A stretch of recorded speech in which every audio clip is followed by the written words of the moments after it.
So we're going to get started because the time is running a little bit short and some of the speakers have to leave. So we want to make sure we get to hear them and we have plenty of time for Q&A. So I'm Maria Rapnikova. I'm the assistant professor in global communication here at the Communication Department. And I direct the Center for Global Information Studies that put up this event. So thank you all for coming, and just a quick reminder that next week on Wednesday we have another event that's featuring journalists talking about the profession that they're facing in the age of fake news. So please come next week as well at 12, the same place, same pizza. But today we have a fantastic group of panelists, all top experts in their fields that are going to talk to us about the era of post-truth and what that means for global and comparative communication. So last year, the Oxford Dictionary named post-truth as the word of the year. It became kind of the term that everyone is interested in suddenly, especially as the US and the Western world started facing this phenomenon of fake news, alternative information, misinformation campaigns, and all the rumors and talks about Russia obviously hacking into the election, and suddenly it became a heated issue. But many countries have been facing the same phenomenon for many, many years, if not decades. How have they dealt with it? What kind of things we can learn from their experiences is one of the features we're going to talk about in this panel. But also how we can think about this dimension here in the US, and through the lens of public diplomacy as well as propaganda more broadly. How has that evolved in the age of fake news? So without further ado, we're going to get started, and I'm going to introduce each speaker as they go along. They'll speak for about 10 minutes, up to 10 minutes, and we'll have plenty of time for Q&A. So we're going to start with Victor Piccard here in the middle. He's an associate professor of communication at the Annenberg School, University of Pennsylvania. His book, The Battle for Media Democracy, really engages with how and why we ended up with the media system here we have today. In particular, how we ended up with a commercialized media system and why different regulations have not worked. And he traces that historically in a really fascinating way. I recommend all of you to read the book. And he's working on a new project as a follow-up to that. And he's going to talk to us about today. So let's start with Victor here, and we'll move on further on. Thank you. Thank you, Maria. I want to thank Maria for organizing this event. This has been a great discussion. We've been talking all morning about these issues, and they're very important issues. I also want to thank my fellow panelists, and thank you all for coming out today. I'm sure the free pizza had nothing to do with it. So as you might have gathered, I'm going to be... There's a request to speak up. Oh. Okay, usually my voice can carry, and I'll do my best to project. So I'll be focusing on the American case study, as you may have gathered, and we've been hearing a lot about post-truth, so-called fake news. I like to frame it more as misinformation, but very rarely do we look at the underlying structures that enable this kind of misinformation to flow through the American media system. I think in many ways fake news is just symptomatic of these deeper structures, and I'm going to focus on two very broad areas today that I think come together. I'm still thinking through exactly how they come together. The first one would be the decimation of journalism in the US, and then the second one would be this broader misinformation ecology, you might say. I think the recent elections and the ongoing coverage, political coverage in particular in our news, expose some structural pathologies, you might say, in our media system. So I will just, in very broad strokes, go over them. Are there a lot of journalism students in the audience today? Some of you, yes. Please stick with it. I don't want my talk today to dissuade you. We need journalists more than ever. But as many of you know, the business model that supported much of the American news media system for the last 125 years or so has imploded. And more specifically, as many of us know, the advertising revenue model has fallen apart as readers and advertisers have migrated to the web, where digital advertising pays pennies to the dollar of traditional print ads. In a nutshell, that's what has really undercut journalism. I mean, by many estimates, over 40% of news workers have lost their jobs in the last decade due to this business model falling apart. But the problem is that this was seen as the natural order of things for so many years, so that now that advertising is no longer essentially subsidizing the news, we really haven't been able to even think clearly about what the alternative should look like. And I'll touch on that as in a moment. For a while, we thought that digital advertising would replace some of the revenues being lost, and now we're seeing that that's not happening at all. In fact, by some estimates, about 85 cents to every dollar of digital advertising is going to two firms. You could probably guess which firms those are. Facebook and Google. They're basically gobbling up all the advertising revenue online. And right now, there's been no commercial model that's come close to replacing this loss of ad revenue. People have tried paywalls. People are looking more at nonprofits, especially foundation-supported types of journalism. But thus far, they really haven't been able to replace what we're losing. No one's really been able to figure out how to monetize online journalism in any significant way. And when I'm giving PowerPoint presentations, this is usually where I start flashing lots of graphs that all kind of look like this. But more specifically, what these graphs are showing us is this rise of what might be called news deserts. There are particular regions, particular issues not being covered as newspapers increasingly. Some of them are even closing down, declaring bankruptcy, going online only, cutting down on their home deliveries.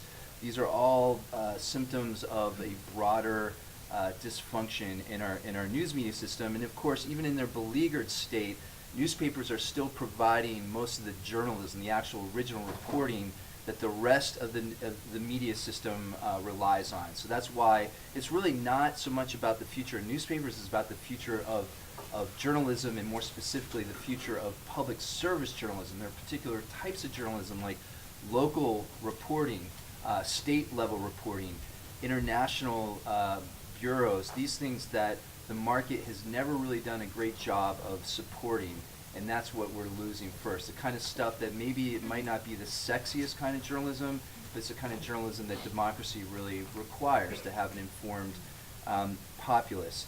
And to give one last depressing note on this very depressing narrative, so every year the Pew Research Center puts out an annual report on the state of the American news media, and it's been getting increasingly dire. But in the 2016 report, in their executive summary, and this is a quote, "This accelerating decline suggests the industry may be past its point of no return."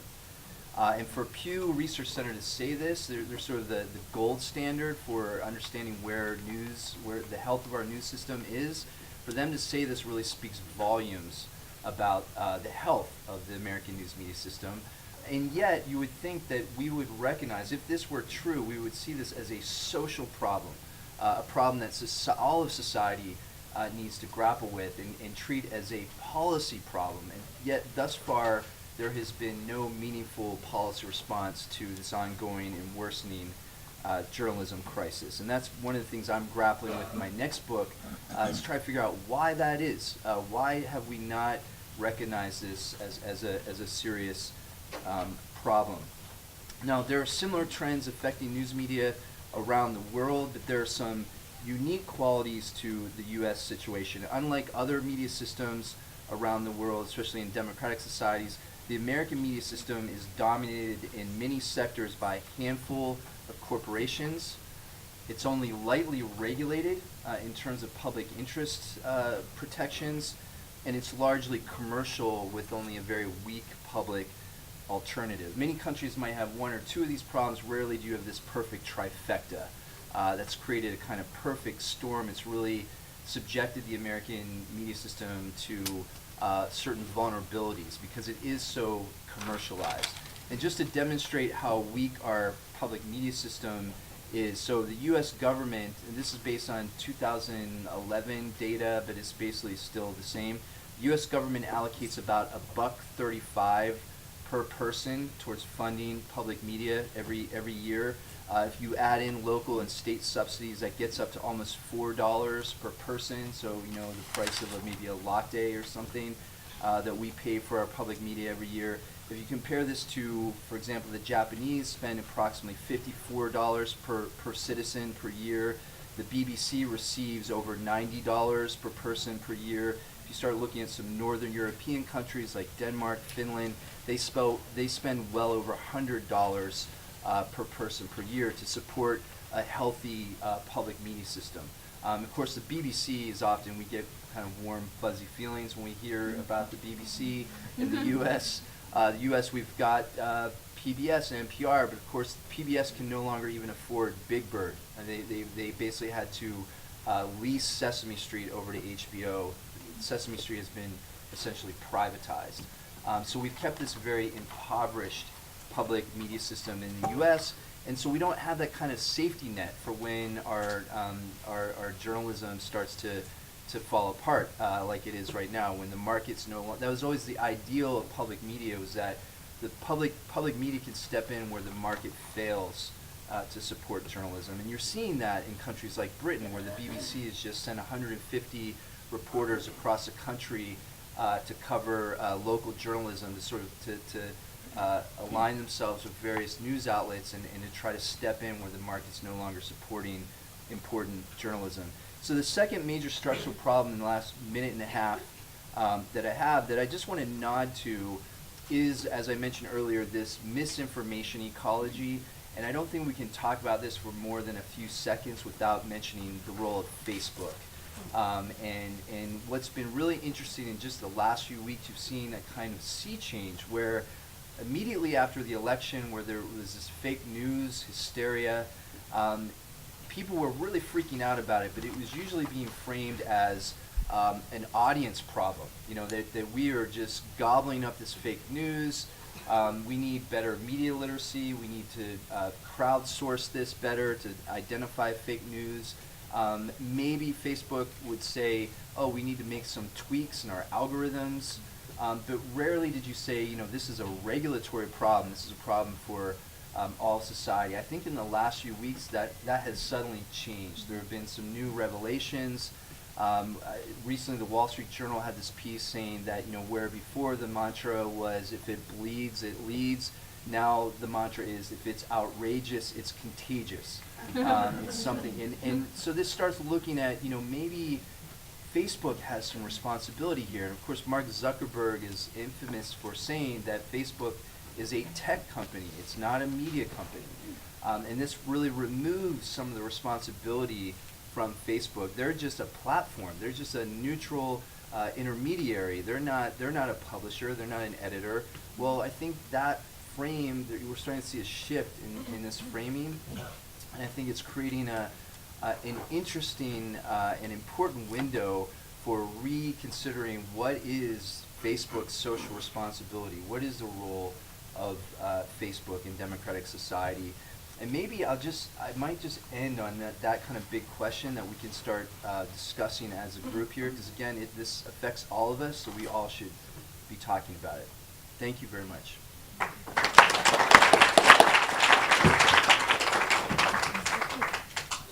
So from Victor, we're going to go to Hans.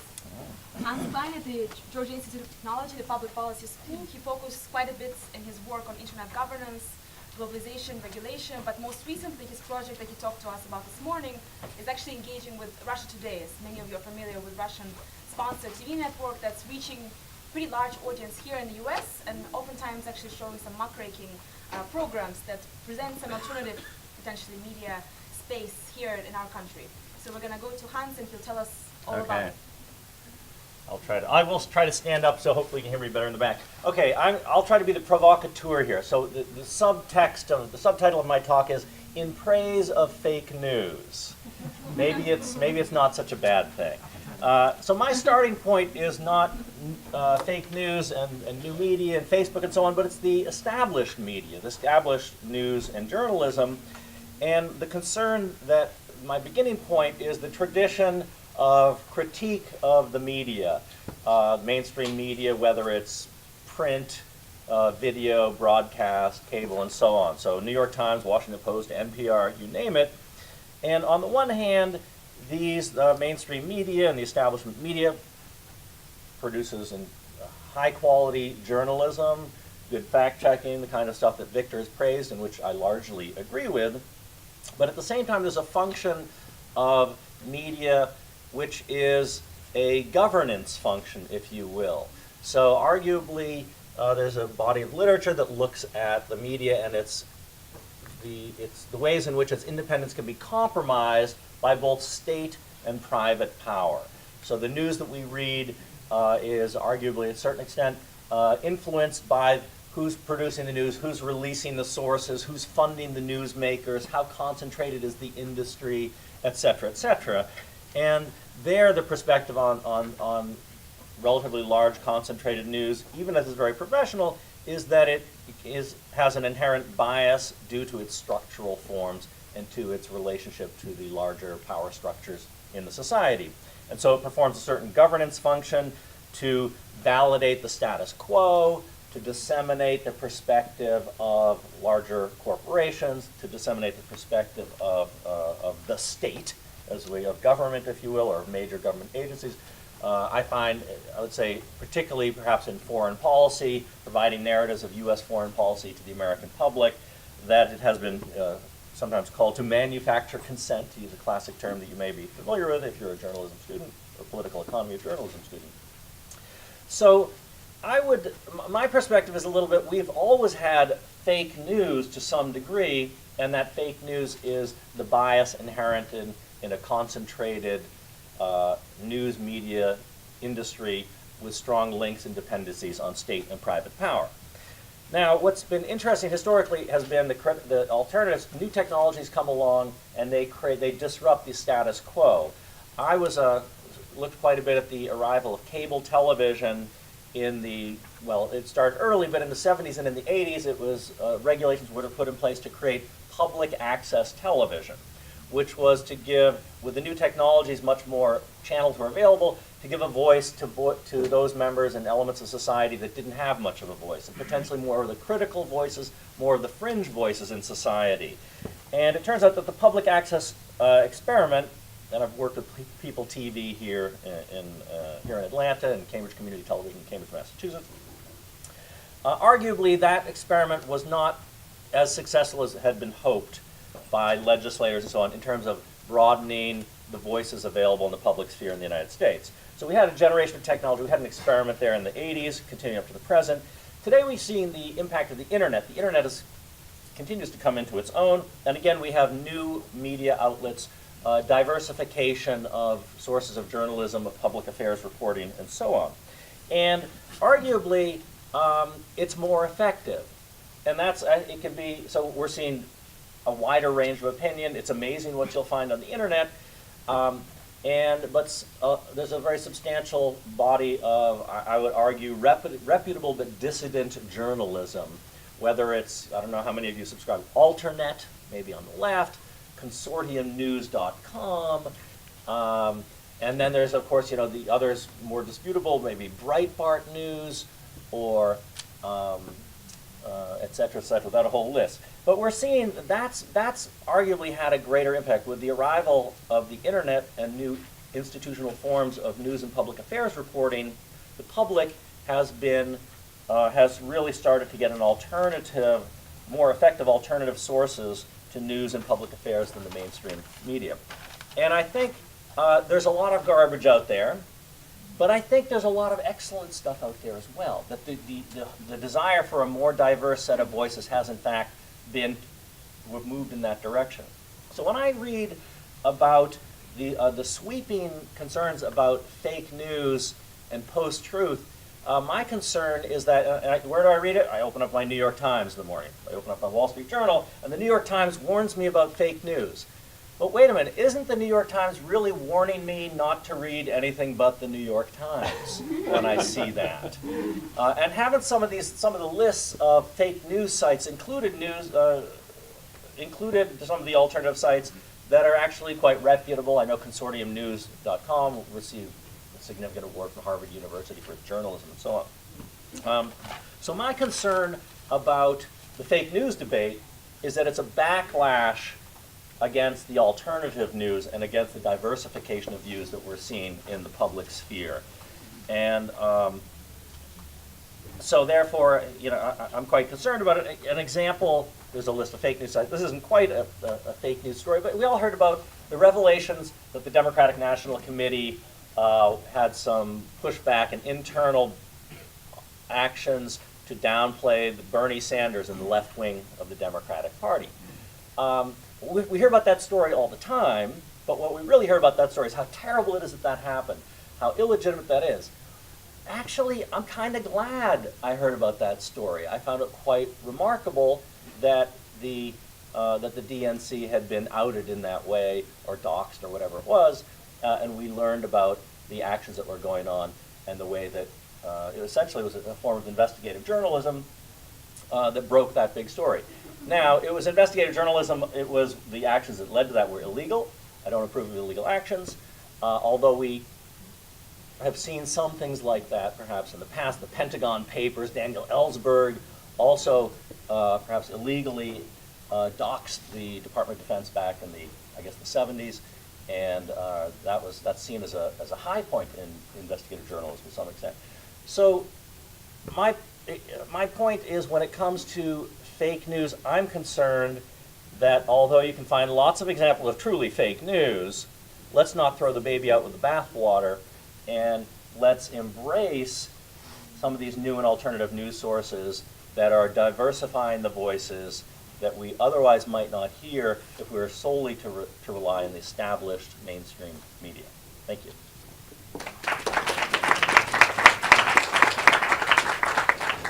Okay, our next speaker is Dr. Sean Powers, right here. He's our very lovely colleague from the Communication Department who's currently on leave, and as he's heading the U.S. Advisory Commission on Public Diplomacy in Washington, he's going to share, I hope, some insights both from his new professional world, but also from his research. And many of you know of his book, The Real Cyber War, The Political Economy of the Internet, that engages with some of these issues from a different perspective. So we're really looking forward to your comments. Thank you so much. And the book that Maria just mentioned was co-authored with Michael Jablonski, who is, I think, in the audience, or at least was. I want to make sure he gets credit as well. But thank you for the invitation and the warm introduction. Thanks to the panelists. This is a brilliant group of folks, and so I'm going to keep my remarks short so I can learn from them. And thank you all for taking the time to come out today. It's a great audience size. I don't think I've ever seen this room so filled. So We're working hard. yeah, it's really cool. The topic for this panel couldn't be more timely. I don't know if anyone else read the New York Times this morning. Yes, I did. But there was a story about how in the aftermath of the Las Vegas shooting, on both Facebook and Google, one of the top trending stories was I hate this phrase, but a fake news story about the shooter, alleging that he was motivated by, in one case, Rachel Maddow's newscast, and in the other case, anti-Trump sentiment. Both stories were false. There's no proof to either of them. But they circulated for about 12 hours, and for anyone who was seeking information about what was going on, as soon as they had heard that there was a problem, they likely encountered those stories. And so, it's not just about the 2016 election, as important as it is that we figure out what happened there. This is an ongoing challenge that I think everyone has to be concerned with. And so, thank you for the opportunity to kind of talk about it. You posed two questions via email that I'd like to address. One is, are we in a post-truth society? And two, what has changed and what is the significance of those changes? And so on the first question, I'll say a few things. One is, the Commission is deeply interested in these issues as well. I mean, one of the things that the Advisory Commission does is advise the State Department on how we can engage foreign audiences more effectively and communicate our policies and values more effectively. And so one of the challenges that I have is, how do we do that in a world where news and institutions are increasingly questioned? People don't trust the information that are coming out of governments or corporations, and so how in the world can we persuade citizens in Zambia of the benefits of a liberal, free market democratic system if they don't trust the source itself? And so I organized a workshop at Stanford with Francis Fukuyama on this question specifically. What does international communication look like in a world where facts are often challenged? And we brought together academics and practitioners from the Department of Defense, from the State Department, to try to get a sense for folks who are operating in these programs on a daily or weekly basis and folks who are studying them. And one of the things that surprised all of us was just how much animosity there was to the idea of a post-truth society in the first place. Everyone universally agreed that we are not in a post-truth society, which is to say, people still seek out factual, empirically based information and desire factual, empirically based information. And it's not like publics in general are increasingly, putting their hands up in the air and saying, well, I just don't know if that's truthful anymore. People actually have very hardened opinions that they think are based on facts. And so the idea of a post-truth society doesn't really work if you get to the kind of granular level of looking at how people think about the world and how they consume news.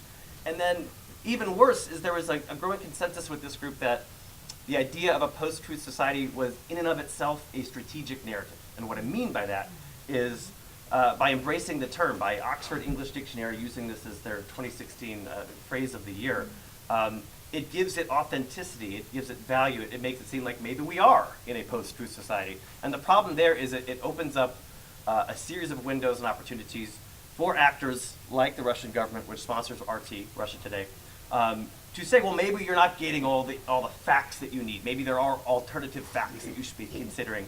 And so there's an interesting possibility of, and this surprised me too, because the workshop that I'd organized had post-truth in its title, and so does this panel, but maybe we should consider what it would mean if post-truth in and of itself is a strategic narrative that we need to actually push back on, because it may frame the questions we're trying to answer in a preemptive way.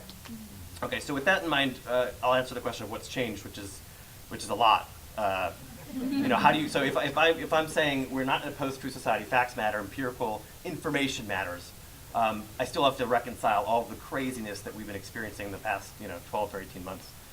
So I've got a couple of things that help explain what's changed. First is the world is incredibly complex, and its complexity is increasing, and it's very difficult to explain the complexities of geopolitics, of international trade, of national politics even, to a number of audiences. I think the more exposure people have to global news and foreign affairs, the more confusing things are. There is no simple meta-narrative that explains the trajectory of global politics. There are no simple overarching narratives that help us understand our place as Americans in the world. And that complexity is really hard for a lot of people to take in. And so when things get complex and there's not an easy explanation, people look for new explanations to help them understand current events. So how do you explain the Las Vegas shooting is a very difficult thing for a lot of people, but everyone wants an answer. No one wants to sit around and say, well, I just don't know how that happens. Let's talk about something else. I mean, everyone wants to be able to figure out where it fits in. And in a world where there's no consensus on the trajectory of international politics, even the trajectory of our national politics, it opens up opportunities for people to challenge institutions and organizations that traditionally have authority and authenticity. And I think that's sort of an opening for what we're seeing today and the last maybe 18 months. In addition, there's a growing disparity between kind of official and mainstream news media accounts. There's a discrepancy between what people hear in official news discourse and what they're experiencing in a lived basis. And I just point to two examples. One is globalization, which has been long touted by academics and by much of the mainstream press as something that is inevitable and good for the world and will lift the entire world up and beneficial in any number of ways, juxtaposed to a large number of Western populations that are not feeling the benefits of a globalized international system, right? They feel like they're financially worse off, that their family security is actually weakened. And so so there's a juxtaposition between this predominant narrative about where we're going as a global society and what people have as lived experiences. And I think there's also, on the other side of the spectrum, a discrepancy between official discourse on race relations, right, that everything is getting better, that we're becoming a more understanding and tolerant society,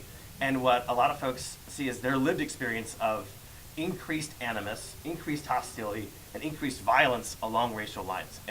And so when you have these huge discrepancies between existing predominant narratives and lived experience, it opens up an opportunity to say, maybe there's another way to look at the world. Maybe there's a need for alternative stories to better understand what's going on.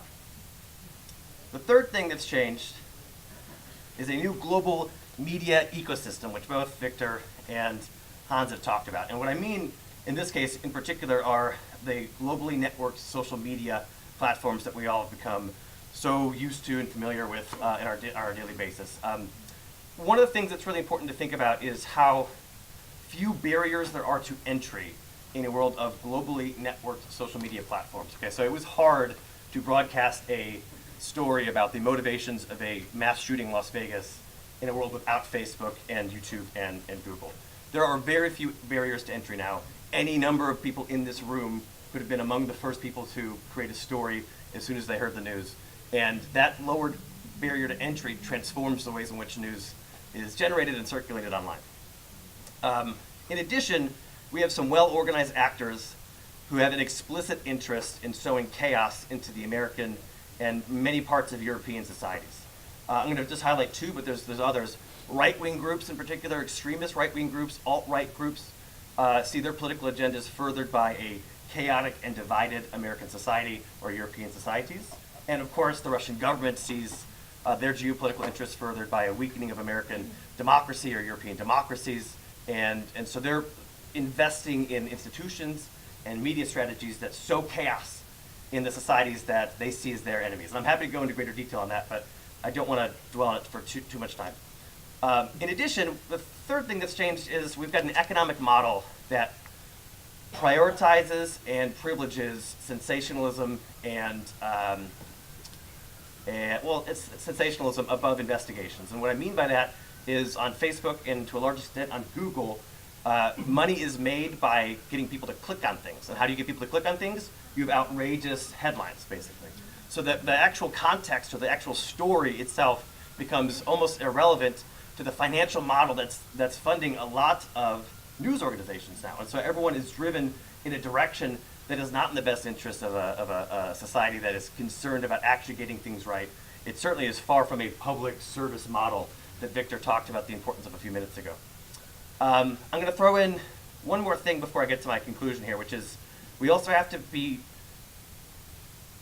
aware that there are bots, and these are referring to pieces of software that look and act like humans online, that are far more capable in reacting to breaking news than a journalist is. And so, and capable of actually producing a story using its own algorithms that it's been built with, as soon as breaking news comes out of any source. And so, in a world where we've got automated machines writing stories about breaking news hours before the New York Times, the Wall Street Journal, NPR, BBC, even RT can report on it, what does that mean? I mean, the first 8 hours after a crisis is usually what the framing that sticks with so many people. If that framing is determined by a piece of software designed by probably Russian software developers, what does that mean for the news agenda moving forward?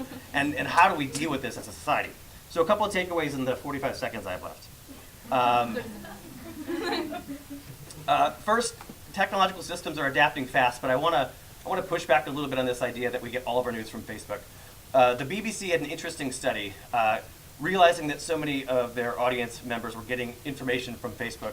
They studied how people consume news on Facebook, and this is really interesting. So they gave people articles on Facebook from a multitude of sources, and then 15 minutes later asked them which articles they read. And then they asked them what was the source of that article. And 80% of those surveyed got the source wrong, and only 20% got it right. So what the finding is that people read lots of things on Facebook, but they have no clue where it's coming from. People are not discerning the source of the information as integral to the credibility of the message itself. Second thing that they found is that people don't actually go deep on any issue on Facebook. They use Facebook to see what their friends are talking about, what their colleagues are talking about, maybe what their parents are talking about. But they don't try to learn, an in-depth investigation about the Las Vegas shooter or what's going on in European elections on Facebook. They go to their own sources, if it's the New York Times, if it's RT. And so in some ways we have to be careful about focusing on Facebook as driving the news agenda. I think there's a lot there, but it's not everything. And we need to be, acknowledge that people actually have their own habits that extend beyond social media. The last thing I would just say is two things that are going to continue to change pretty fast, and as scholars or as students who are interested in these issues, I'd focus on them. One is the industry itself is adapting really fast, and I suspect that we're just seeing the beginning of Facebook and Twitter in particular, and Google, trying to eliminate as much of this quote-unquote fake news as possible, because it's a huge threat to their business model. If they don't, governments will regulate them out of business, and they know that.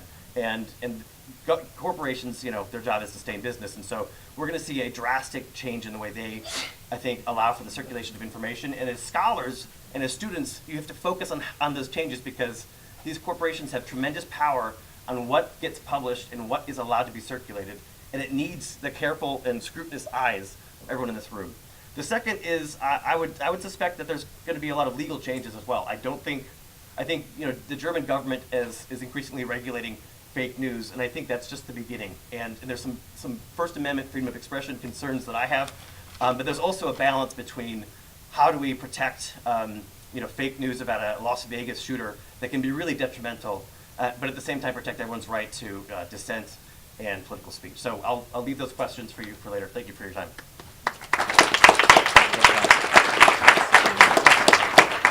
Okay, our number 4 speaker is Dr. Natalia Rudakova. She's from the USC San Diego Communication Department, and she deploys the cultural anthropology lens to analyze communication processes, in particular in Russia. And here's her book that just came out, and I'm advertising it. Losing Pravda, Ethics and the Press in Post-Truth Russia. So it really presents a unique, way of explaining this phenomenon in different contexts, but also historically, it's something like this has been happening in Russia for quite some time. So welcome to Natalia, and we look forward to your comments. Thank you very much.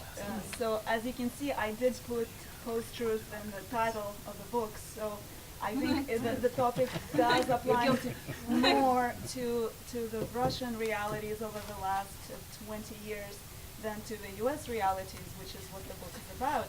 The Russian story of the devaluation of journalism as a profession that explains a lot of how the kind of media system we have in Russia today came about.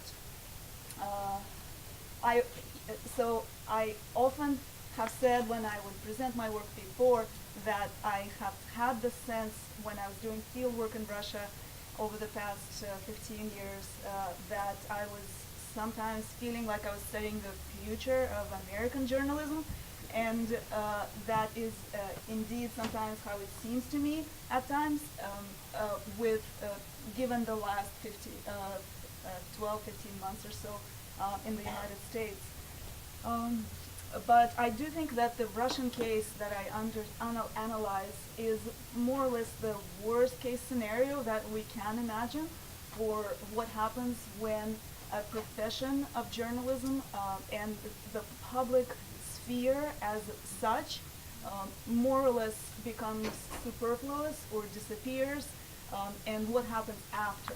So post-truth in that sense I think is not a bad term to describe the Russian realities, and it is only ironic that the Russian government's involvement in the U.S. elections and beyond is, we could see basically misinformation, disinformation, compromising material, kompromat, the Russian word that has entered the vocabulary in English now, the distrust of media, the utter cynicism on the part of entire society as a whole toward the idea of the public good, the distrust in the notion that there is a truth out there that is worth looking for, seeking for, a distrust in the very idea that truth can be found and spoken to power in particular. All of these things could be seen as a particular Russian import, if you will, in the broader sense, because here's what we have in Russia in the past 20 plus years. We had a Soviet system of information which I argue in my work has been actually very complex, or was very complex, and included propaganda for sure, but it also included genuine journalism with a certain kind of public service mission. There was investigative journalism in the Soviet Union. There was not a whole lot of it, but it existed, and citizens understood its value. Citizens generally saw journalists, Soviet journalists, as the last resort to whom they could turn for help when all other parts of Soviet bureaucracies failed. So lawyers weren't used as much in the Soviet Union for grievances, but complaints to journalists very much were. So Soviet journalists were respected by their audiences for their moral integrity. Propaganda was a thing that was that kind of people experienced as kind of the air everybody breathed and something you couldn't get away from. But bringing grievances and asserting one's rights as citizens in a society was very much what journalists worked there for, and they did their job as best they could. I'm not saying that they did an incredible job, but there was a sense of public mission that Soviet journalists had. Now, with the fall of the Soviet Union, that sensibility was very much heightened. That's what we have with perestroika, that period in the late Soviet Union when the Soviet Union opens up. Without that spirit of truth-seeking that Soviet journalists had, there would have been no perestroika. There would have been nobody to carry out its spirit. So there is a short period of time when the Soviet state still funds journalism, but withdraws all control over content. And that period is experienced by Soviet journalists as the very best period in their professional lives, as the moment of truth, as the time when they were completely fulfilled as professionals because they didn't have commercial constraints, the state was still funding them, and they didn't have political constraints because the state withdrew censorship. Very quickly, a very deep, profound economic crisis ensued. As you may remember, the kind of economic collapse that accompanied the fall of the Soviet Union was several times worse than the Great Depression in the United States.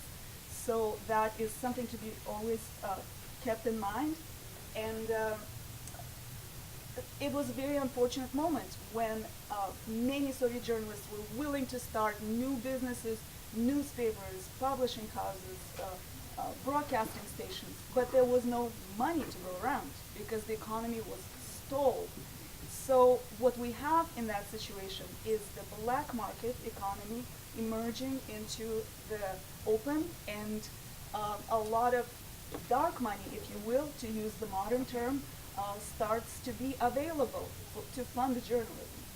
And that's the moment I describe in my work, my book in particular, as a real breaking moment for Russian journalism as a publicly minded occupation and mission, because dark money, as we know, corrupts journalism, and a lot of people exit the profession. The majority of people who worked in journalism in the 90s left it because they could not take it. They could not be forced to work for dark money. People who stay in journalism in Russia, they make moral compromises to figure out how to work in this situation. This is all happening before Putin comes to power, before. So all of this gets prepared in the 90s. So when Putin comes to power, he has more or less a burnt field when journalism is pretty much gone as a phenomenon. And so that's why it is much easier for him to consolidate power, to take control over television stations and so forth. So the cultural fallout of all of this is what I call the spread of cynicism, of all kinds of cynicism. When you don't have journalism and its mission and its value in society anymore, what is left, right? And that's where the concept of post-truth becomes fairly useful in this sense, because we have now a variety of truth claims from people who are wanting to get themselves into power, from people in power, from people out of power, who start to advance their own self-interest, if you will, in the public sphere, or what used to be the public sphere. So the notion and the viewers, the audiences, they withdraw trust from media producers. So the Russian viewers who watch the television or who read the Russian newspapers, they do it with a very cynical take. And what does that actually mean? That means that they assume that the goal of media is to confuse and distract populations, that the goal of media producers is to put out as many truth claims as possible, each no better or worse than any other, that they assume that all governments are corrupt, Russian government, American government, any government, and that what everyone is doing is pursuing one's personal interests. So the goal of any media consumer in Russia is to figure out who is pushing what agenda, who has interests in what, and then say, oh, okay, yeah, they're just pushing their interests, and this person's saying something, they're pushing their interests, and that person over there, they're pushing their interests. So that's whatever factual claims anybody could be making are pursued as opinions or pushing of claims. And that is what Hannah Arendt, a very well-known philosopher, has called defactualization. That is when society loses the ground from which we can judge whether any particular claim is a truth claim or is an opinion masquerading as fact or anything like that.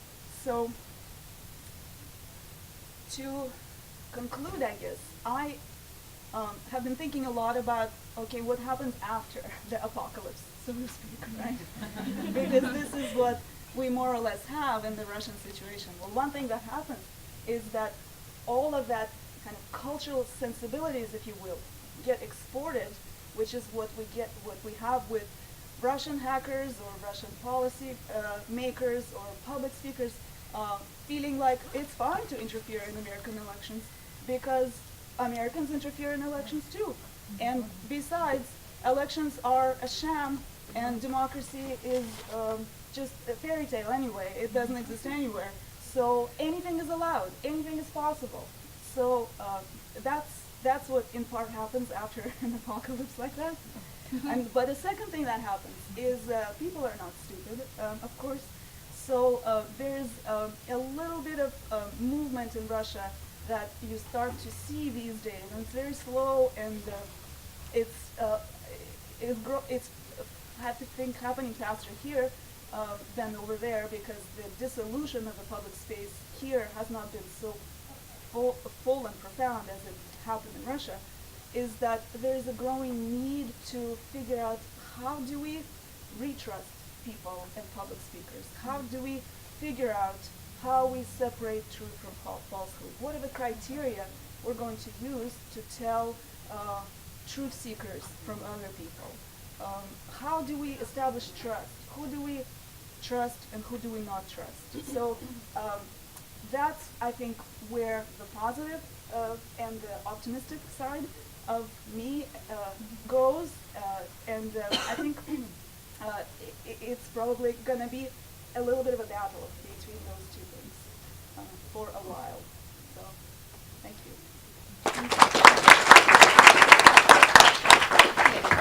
Our last speaker offers us a whole different perspective from Turkey. It's Bilge Yesil, associate professor at City University of New York's College of Staten Island. She teaches media culture, amongst other things. And here is her book, which some of you here are writing a book review about from my class. So I hope you pay attention. So Media in New Turkey, the origins of authoritarian neoliberal states. So we really look forward to your comments. Thank you. Thank you, Maria, for organizing this wonderful panel, and thanks everyone for coming. I want to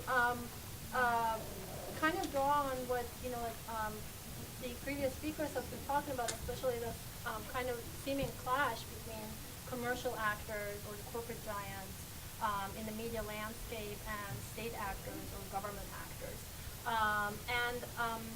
I write about the political economy of media in Turkey, and I broadly am interested in media systems in the Middle East. So I want to offer, the perspective on the media landscape and these clashes between commercial and state forces in states and media cultures or non-democratic authoritarian systems where the state looms large. So this, the state power or the state position is, I think, still kind of an alien term to American audiences and, American scholars, especially when we think of, how the Western liberal press systems in the U.S. and Western Europe have developed, initially as mostly as commercial systems, especially in the United States.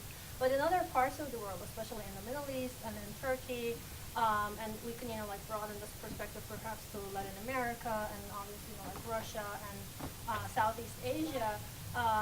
Originally, the media systems, especially in terms of broadcasting, radio and television broadcasting, were state-owned and operated for mostly educational purposes and ideological purposes. So in the case of Turkey and other Middle Eastern countries, and I draw some comparisons between Turkey, Egypt, and Pakistan, as well as like Tunisia and other Arab states.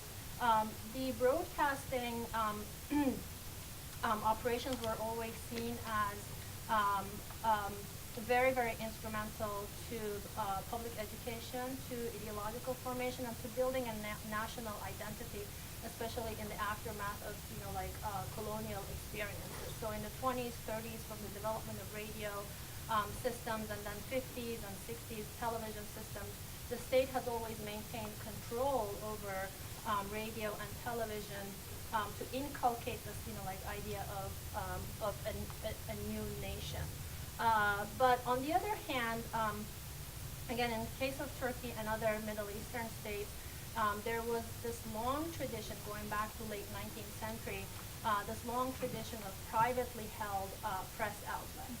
So we see this, dual ownership structure. On one hand, you have the privately held press systems. On the other hand, you have the state-owned and operated broadcasting systems. And all of this changes in the 80s, especially in the 1990s, with neoliberalization and globalization, and more specifically commercialization of radio and television and overall, media landscape. So I start, in my book, I talk about that particular moment in the 80s and 90s. What happens when, the state forces or the strong state tradition clashes with the market imperatives? What happens when the authoritarian tendencies clash with the neoliberal logic? And generally in the literature, these two forces are seemingly in kind of like a binary opposition. It's either or. But my argument is that, when we look at the Middle Eastern media system, it's kind of like the interpenetration of the state imperative, the state forces or the state control and the market forces. And I think this also speaks to the current debates we're having about, the health of public communication. What happens to the health of a democratic political media system when commercial forces clash with other actors and their agendas. Victor and Natalia both talked about, decimation of journalism, and that is something I also discuss in my work. In terms of the role of the commercial actors or commercial media and private media owners, in Turkey the myth has always been that with the entry of commercial actors, now we're going to have a democratic media system because the state is going to retreat from the media system. But it has not been such a clear-cut separation of forces. And as a matter of fact, out of the transformation, the neoliberal transformation in the 1980s and 1990s, a hybrid media system emerged in Turkey. And that is a media system that is not formally owned and operated by the state or by the government, but very statist in their ideological affiliations and in their political economic alliances with the state. And this is because of the strong role of the state in the economic field. The state as, the owner of several, economic, financial, natural, and infrastructure resources in the country, and also how the state continues to play this role of, the one that controls the state advertising purse, or issuing licenses to broadcast operations or enforcing the very stringent press laws. So there are a couple of instruments that they've always used, and like several governments, be it coalition governments, mainstream governments, like left center, right center governments. Since the 1980s and 1990s, the story's been that like by using financial sticks and carrots, by entering into these kind of like cozy, dirty alliances with commercial actors or private owners.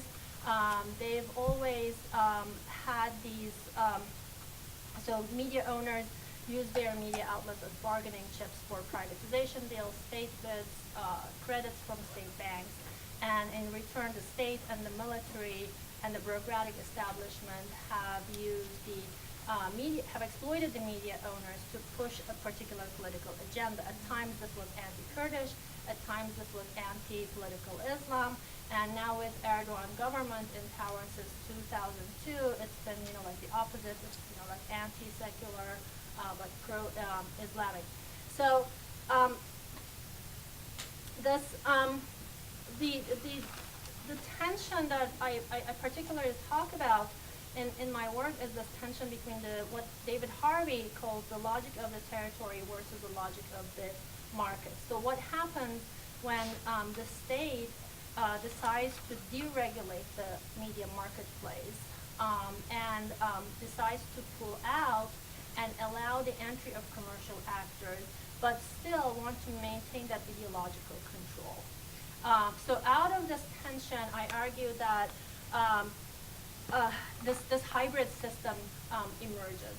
And since the 2000s, the early 2000s, with like the domination of the AKP and Erdogan government in all realms of life, from the economic to like cultural, there's also been this cultivation of pro-government and partisan outlets. So there's increasing partisanship, increasing politicization, increasing clientelism.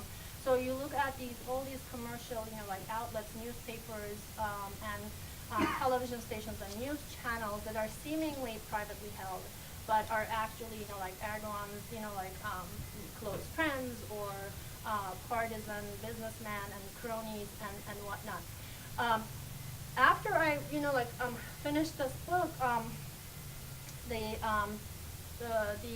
coup attempt took place in 2016, in the summer of 2016, and since then, I argue that this hybrid media system that emerged out of the chaos of 80s and 90s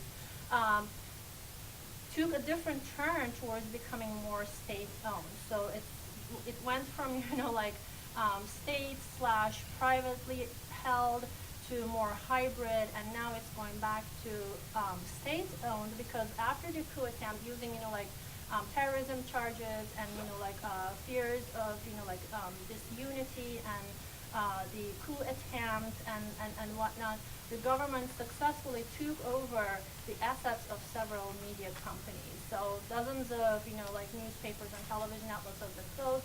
All of their assets are taken over from their broadcast transmitters and satellite equipment to their office equipment. I've been looking at the government documents about what they see. They even see their coffee machines, so they list everything, and then they put them up for sale.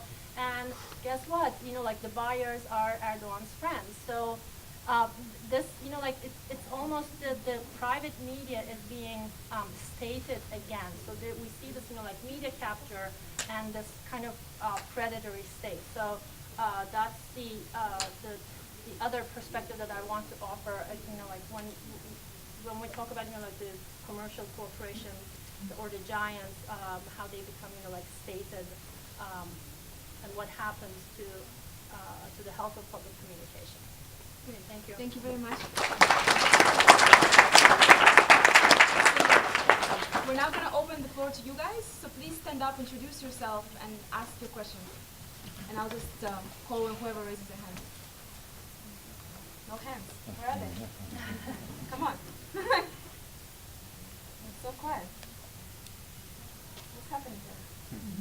Yes, Rahid. Hi, I'm Rohit Verma. I'm a second year PhD student in communication. So thank you all. This has been wonderful. to hear the various perspectives. I think one of the underlying arguments that I'm hearing in each of your perspectives is the what essentially are these journalistic standards that we constantly point to. And I'm hearing that there, on the one hand, they existed, in the traditional form as something that we aspire to, and the proliferation of new media, they obviously, for a variety of reasons, they've been affected, they've been degraded. So there's this idea that essentially the idea of truth and fact checking in certain cases, obviously with fake news, makes a lot of sense, right? Either the sky is blue or it's red. There's a lot of, but I think a lot of the issues within the news are much more sophisticated, and we're asking individuals in the media to, on the one hand, produce essentially factual claims, but we're asking also the audiences who are receiving these messages to have them contextualized, to pull their own truth out. And those are the two sort of perspectives I think are somewhat at odds with each other when we talk about what are those journalistic standards. I wanted to know from you guys as far as what essentially are those definitions that we're talking about when it comes to like absolute truth and these things. Does anyone want to jump in to respond to it? Natalia? Yeah, there's some good work on this question by James Edelman in journalism studies. Ted Glasser and James Edelman have written a very good book called Custodians of Conscience, and it's an analysis of Pulitzer Prize winning journalists' understanding of what it is that they do and how they understand their public mission.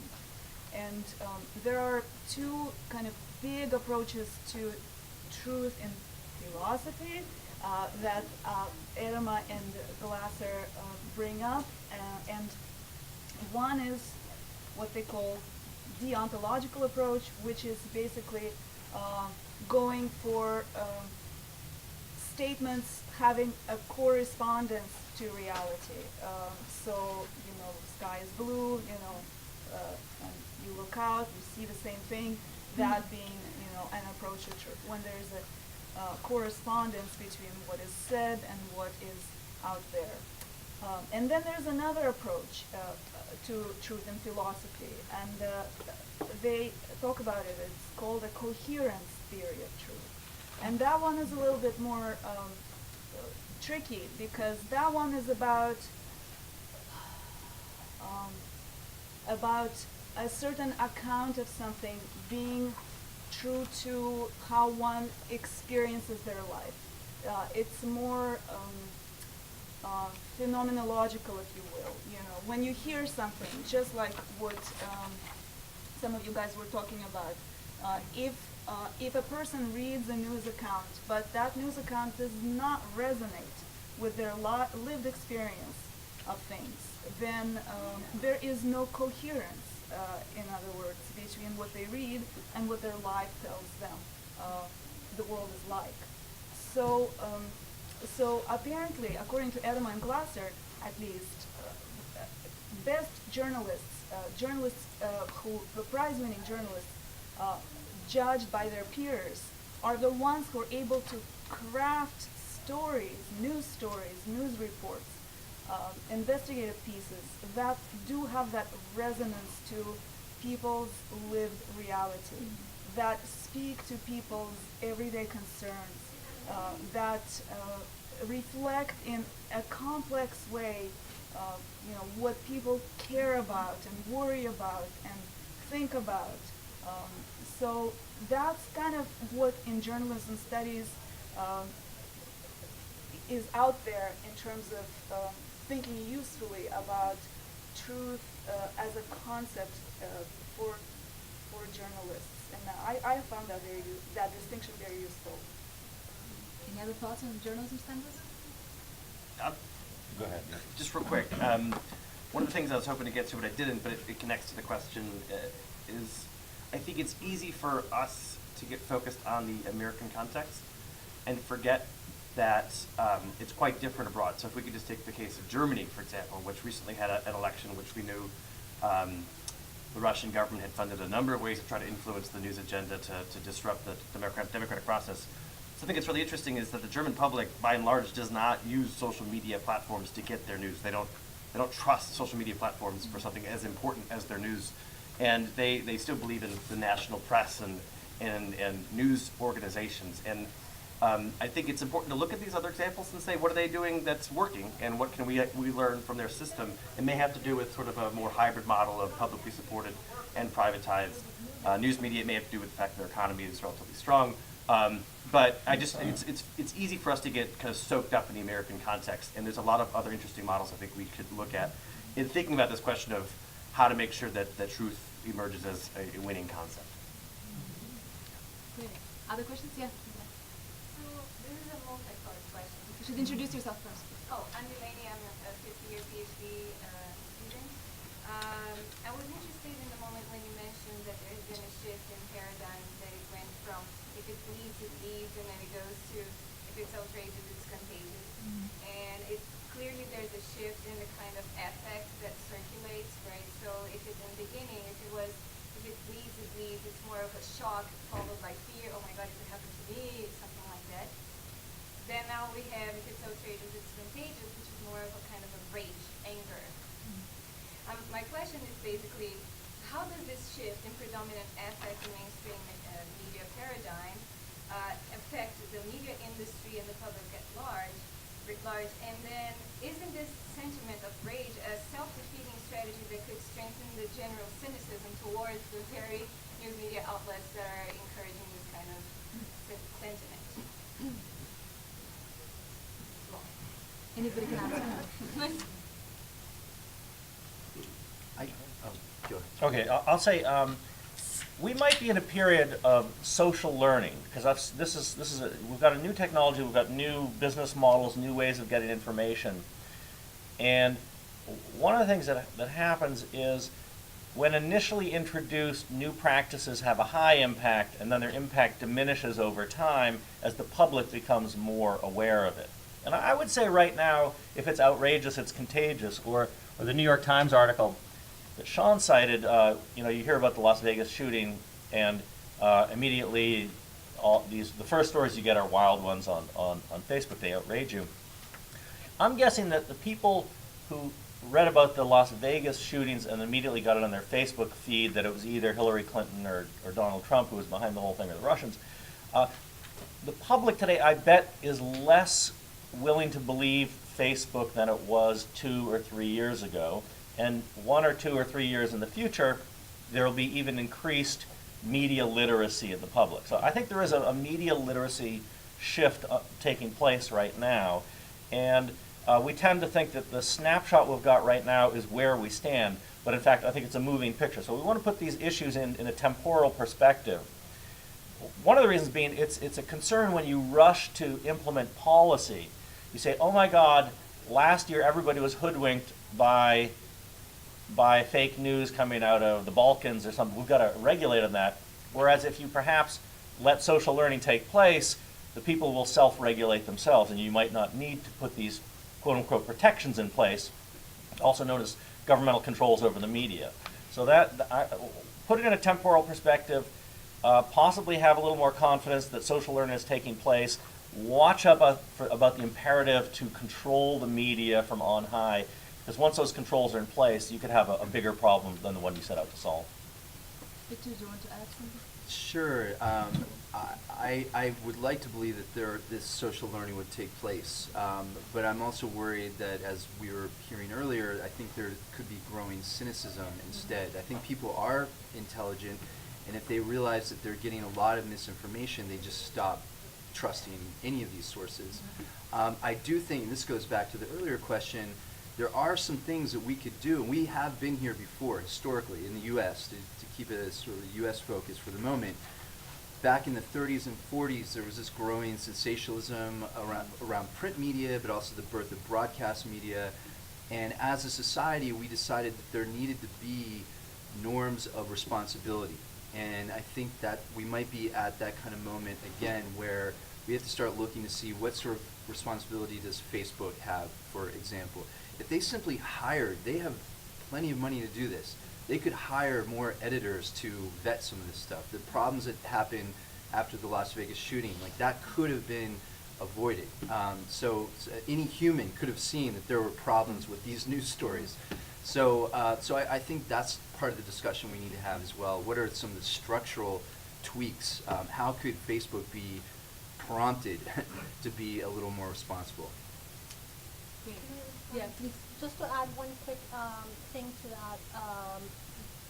Also, I think it's important to look at all of this, not just like Facebook and Google, but the overall media ecosystem, right? Because while all this like misinformation and rumors are like finding fertile ground on like social media and like these platforms, there's also television, right? So there's like Fox News and Newsmax and One America News, like on cable, and of course like talk radio. They've been sowing these seeds of like cynicism, like for at least 20 years. So that is, I'm not really so keen on just like separating new media and so-called old media from like all of this. Other questions? Yeah. Susan Winter, third year student. I'm always interested and concerned about political economy. And I just wondered, in this emerging trend towards new consideration between adding fake news, to what extent do you believe that this is making society political economy? Great question.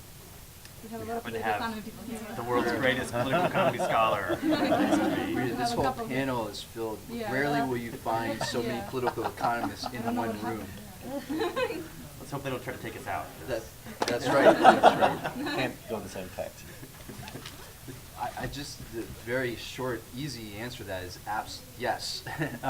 It is largely, it does largely trace back to these political economic structures. And going back to the earlier question, I actually don't see much of a difference between if it bleeds, it leads, and if it's outrageous, it's contagious. This is the same commercial logic that's driving it. It's about selling advertising.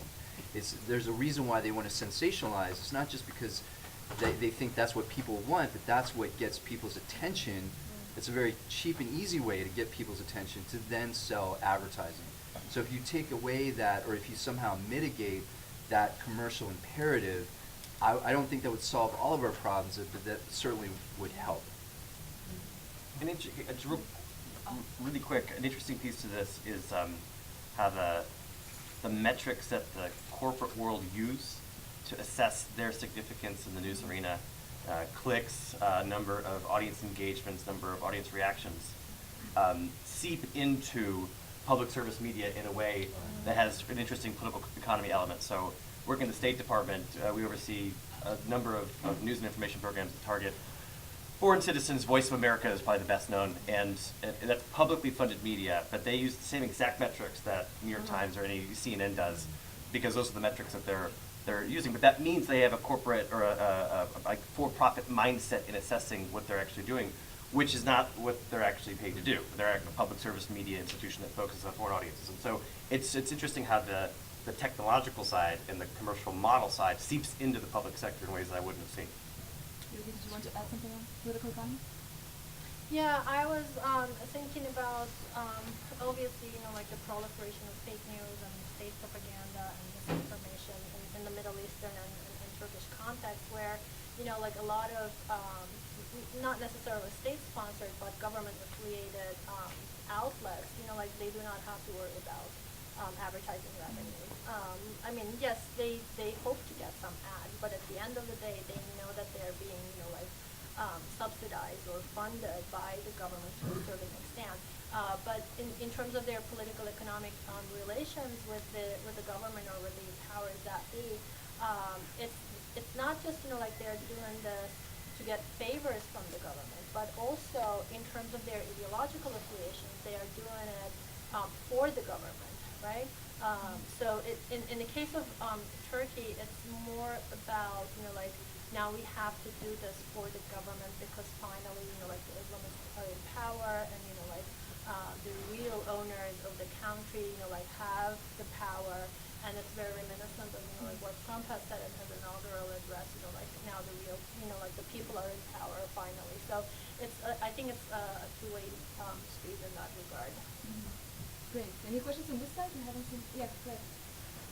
Yeah, I want to recognize the incredible onus that we are talking about collecting on individual consumers of information, because it takes an incredible amount of effort to crowdsource information and dig down into those things. And there's a large portion, at least of the American population, who would love to sort of check into politics every 4 years and check out and then check back in every 4 years. I guess I want to, even though we're educators and we think that those people need to dig down and dig into the information, become more media literate, I guess I want to speak on behalf of them is that seems like a reasonable conservation of effort to not have to dig down into the details of the tax reform policies. And it's built into the way we've done print journalism for a long period of time. The inverted pyramid acknowledges that some people are only going to put an amount of effort that will go past the first paragraph. So I guess in the talk about added media literacy, which works well in this room, I guess I wonder about the people for whom those things are not going to touch, and I'm not for certain that they want to expend the effort for those, or should we ask them to expend the effort to do those? Outside people in the room who do dig down. I think Natalia wants to address that. Yeah, just very briefly, that sends me back to, what was his name? I'm blocking it. It's a very well-known American journalist. Lippman. Lippman, yeah. Thank you. Public opinion that we expect the press to make up for all of the shortcomings of democracy, for which it is ill-equipped to address.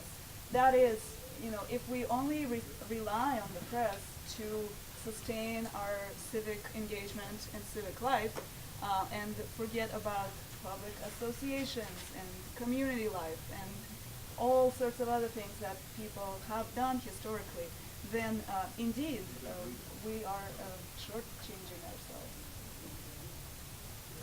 ourselves. Let me just, there's a question of elitism in this, and that is, on the one hand, you're worried, we, people getting graduate degrees and university degrees, we worry that the rest of humanity just isn't paying attention, and it's very scary if those people they'll probably easily be susceptible to anything they're told. That's Walter Lippmann's concern. The inverse of that is that we, the people with the graduate degrees and university degrees and decent jobs and so on, are running the country for our own benefit, and our benefits and our interests do not coincide with the other side. So either the other side should shut up and get a simple narrative and keep going, or the other side should wake up and question what the people running the country are really doing and whether it's being run for the interests of everybody or not. You're never going to resolve it. That is a timeless tension in a society. And Walter Lippmann articulated one. He said basically run it from the top down. And then the alternative media crowd mostly endorses the other perspective, which is that the bottom up should question what the top people at the top are doing. Great. Right here, you've been wanting to ask a question. Hello, I'm Destiny Ellie. I'm a sophomore journalism student here at Georgia State. And because fake news in terms of commercial acting and the private market owners dominate the market, what would be your advice as to what careers do you believe will stick around throughout the years? And also for news journalists like myself, how will we remain, or how will I and others remain successful in the business? Serious question for you guys. I'll just jump in real quick. I'm sure everyone's got advice. The most important skill, and this includes my time at Georgia State, which I'm still a faculty member of, includes my time at the State Department. The most important skill every single employer always needs, especially in journalism, is writing. Everyone has to be able to write clear, concise, grammatically correct, factual statements, and that is the bedrock upon which all the skills stem from. And so I like to emphasize that. I think it's crucial. And I actually think journalism is going to flourish. very politely disagree with Victor a little bit. I think we're starting to see a lot of investment in robust journalism and some really cool examples of journalists holding politicians to account. Tom Price, former congressman from the state of Georgia, was held to account for his travel on private jets because Politico invested substantial resources in identifying that. There's lots of other examples too. I think we're seeing a resurgence in journalism and people willing to pay for it, which is great. Any other advice? I'll give you a quick, I'm the guy from Georgia Tech, right? I tell this to everybody, no matter what field you're going into, if you got to get that first job, get some computer skills, because wherever you go, nobody understands computers. So yes, you want to be a good writer, absolutely, but pick up, webs and HTML and some spreadsheets on the side because your boss is like, I don't know how to use Windows, and that's a really useful little skill. No, he's right. I agree. Yeah, I'd like to add a word in favor of more education, I think, in the sense that, we teach in academia and we often produce PhDs who plan to go into journalism, people who basically specialize in a topic, whether it's education or criminal system or international relations or whatever have you. I think if the U.S. Media system is de facto starting to look a little bit like the media systems of other countries, meaning with more focus on commentary and explanation and interpretation of events and facts, then people who are going to be needed in media outlets are people who can think, who can interpret, who know a lot. So the more knowledge you can get, the better off I think one is, because one is able to think creatively and deeply. Journalists differ from academics in one very important respect, is that journalists and academics both think well, but journalists are willing to put those thoughts out there and to educate the public, if you will. And academics often sit in their conferences and are afraid to put themselves out there. So to me, oftentimes what very good journalists do and what academics do is not very different, but the journalists are the braver ones who actually are able to put themselves out there. So that would be my On that very positive note, I think we'll have to conclude the event because we're out of time. If you have any other questions, you can try to catch the speakers before they depart. So thank you, everyone. And thanks. I'm